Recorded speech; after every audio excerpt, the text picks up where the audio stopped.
ಗಣರಾಜ್ಯೋತ್ಸವದ ದಿನ ನಮ್ಮ ಗಣರಾಜ್ಯೋತ್ಸವದ ಆಚರಣೆ ಸಾರ್ಥಕವಾಯಿತು. ಗಣರಾಜ್ಯೋತ್ಸವದ ಉದ್ದೇಶ, ಗಣರಾಜ್ಯೋತ್ಸವದ ಸಂದರ್ಭದಲ್ಲಿ ಜಾರಿ ಬಂದಂಥ ಸಂವಿಧಾನ, ಅದರ ಆಶಯಗಳನ್ನು ನಾವು ಈ ಸಿನಿಮಾ ನೋಡೋದ್ರ ಮೂಲಕ ಸಾರ್ಥಕ ಮಾಡ್ಕೊಂಡಿದ್ದೀವಿ ನಾವಿಲ್ಲಿ ಸೇರಿರೋರಲ್ಲ. ನಾನು ಕರ್ನಾಟಕ ರಾಜ್ಯದಲ್ಲಿ ಕೂಲಿಕಾರರ ನಡುವೆ ಕೂಲಿಕಾರ ಸಂಘ ಕಟ್ಕೊಂಡು ಒಂದು 40 ವರ್ಷದಿಂದ ಕೆಲಸ ಮಾಡ್ತಾ ಇರೋದು.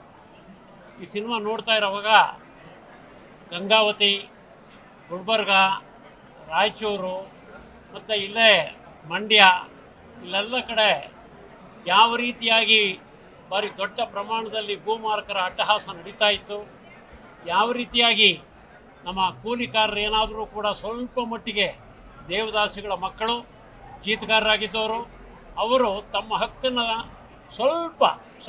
ಸ್ವಲ್ಪ ಕೇಳಿದ್ರು ಕೂಡ ಹೇಗೆ ಅದೇ ಗದ್ದೆಗಳಲ್ಲಿ ಹಾಕ್ಕೊಂಡು ತುಳಿತಿದ್ರು ಅಂತ ಅನ್ನೋದನ್ನು ಕಣ್ಣಾರೆ ನಾನು ಹಲವಾರು ಬಾರಿ ನೋಡಿರೋನು ಮತ್ತು ಅದರ ವಿರುದ್ಧ ಭಾರಿ ದೊಡ್ಡ ಪ್ರಮಾಣದ ಸಂಘರ್ಷ ಎದ್ದಿದ್ದನ್ನು ಕೂಡ ನೋಡಿರೋದು.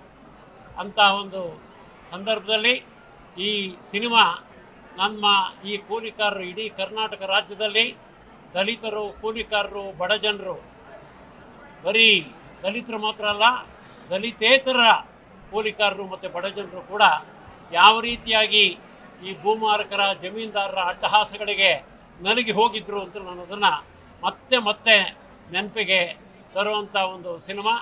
ಮತ್ತು ಅದರ ಇಂಥ ಒಂದು ಕಥೆಯನ್ನು ತಗೊಂಡು ಸಿನಿಮಾ ಮಾಡೋದಕ್ಕೆ ಭಾಳ ಧೈರ್ಯ ಬೇಕು. ಅಂಥ ಧೈರ್ಯವನ್ನು ಈ ಸಿನಿಮಾವನ್ನು ಮಾಡಿದಂಥ ದುನಿಯಾ ವಿಜಯ್ ಅವರಾಗಲಿ ಮತ್ತು ನಿರ್ದೇಶಕರಾದಂಥ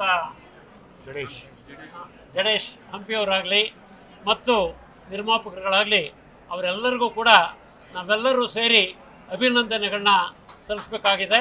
ಮತ್ತು ಅವರೆಲ್ಲರೂ ಕೂಡ ನಮ್ಮ ವಂದನೆಗಳಿಗೆ ಅರ್ಹರು. ಇಂಥ ಸಿನಿಮಾ ಜಯಿಸಬೇಕು.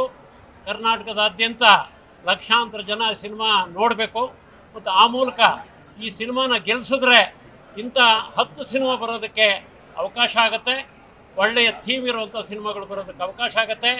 ಕೇವಲ ತಮಿಳುನಾಡು, ಕೇರಳ ಮತ್ತು ಇಂಥ ಬೇರೆ ಬೇರೆ ರಾಜ್ಯಗಳಿಗೆ ಇಂಥ ಸಿನಿಮಾಗಳಿಗಾಗಿ ಆ ಭಾಷೆಗಳ ಥಿಯೇಟ್ರ್ಗಳಿಗೆ, ಸಿನಿಮಾಗಳಿಗೆ ಹೋಗೋದಕ್ಕೆ ಬದಲಾಗಿ ಕನ್ನಡದ್ದೇ ಆದಂಥ ಸಿನಿಮಾಗಳು ಬರೋದಕ್ಕೆ ಅವಕಾಶ ಆಗುತ್ತೆ.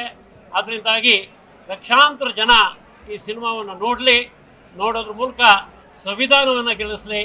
ಸಂವಿಧಾನ ಎಲ್ಲ ಹಳ್ಳಿಗಳಲ್ಲೂ ಕೂಡ ಆಳ್ವಿಕೆ ಮಾಡೋದಕ್ಕೆ ಅದು ಜನ ತಲೆ ಎತ್ತಿ ನಿಲ್ಲೋದಕ್ಕೆ ಸಾಧ್ಯ ಆಗಲಿ ಅದರಿಂದ ಅಂತೇಳಿ ನಾನು ಆಶಿಸಿ ನನ್ನ ಮಾತನ್ನ ಮುಗಿಸ್ತಾ ಇದ್ದೀನಿ.